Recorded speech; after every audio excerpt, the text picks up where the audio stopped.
Thank you, Chairman Rogers and Member Smith, and thank you to the witnesses for being here today. This committee is being asked to consider a $1.5 trillion DoD budget request that funds not only weapons and system programs, but the people, leadership, readiness, and trust required to make them effective.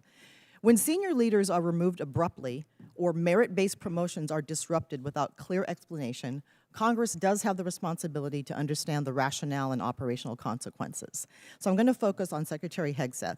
And to start, no one is disputing that senior officers serve at the pleasure of civilian leadership. The issue in front of this is whether the decision to remove General Randy George strengthened the Army or created an avoidable disruption during an active operational period. General George, who also served as commanding general at 1st Corps at JBLM, has been serving for 4 decades, including multiple command and operational leadership roles, culminating as Chief of Staff of the Army, responsible for readiness, force modernization, and the welfare of over 1 million soldiers and civilians. He was removed in the middle of an active conflict involving U.S. operations against Iran, when leadership continuity is most critical. Public reporting indicates that General George's removal may have followed disagreements over Army personnel matters, including concerns regarding withheld promotions. So my question, Secretary, is this: what specific national security risk, mission risk, or leadership concern did General George present that justified removing him in the middle of a conflict, or was he removed because he challenged some decisions being made?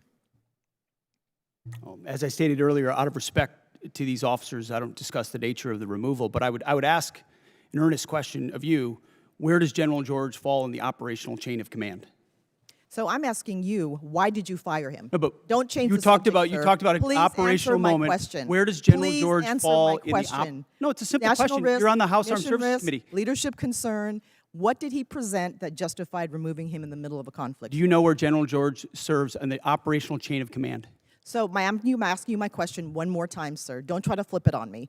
Why was he removed? Was he a national security risk, mission risk, or leadership concern? We don't. Yes or no? We don't talk about the nature of okay. removals, Don't answer but the question. you also won't answer where he is in the operational chain of command because he isn't in it. He isn't in the operational chain of command. Gentlelady reclaimed your time. Yeah, we're gonna You want to tie it to the war, but you don't Sir, even know where he is in the chain of command. Show some respect, It's the okay? gentlelady from Washington's time.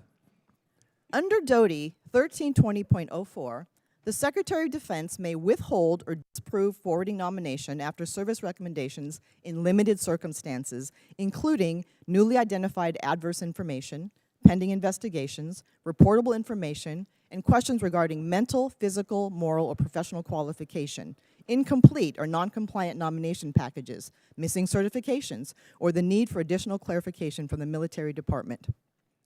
Several colonels reportedly selected for Brigadier General were removed or withheld after board selection and service certification. Which of these specific grounds applied to each withheld officer, and what objective evidence supported these decisions?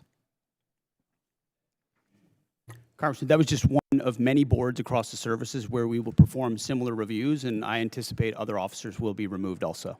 Okay, but what were the grounds for those? Again, we don't talk about, out of respect for those officers, we don't talk about the nature of that, and we all serve at the pleasure of the President.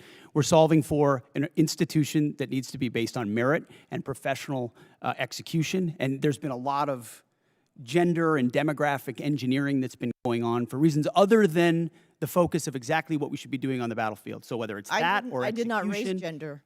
That's implied in every statement that everybody makes. And I so did not ultimately, as we raise that. review all these boards, it has nothing to do with anything other than their performance on the battlefield or their performance in their career. And these people are thoroughly vetted, thoroughly researched, and I guess my question is this about loyalty to Trump, or is it about what's good for the mission?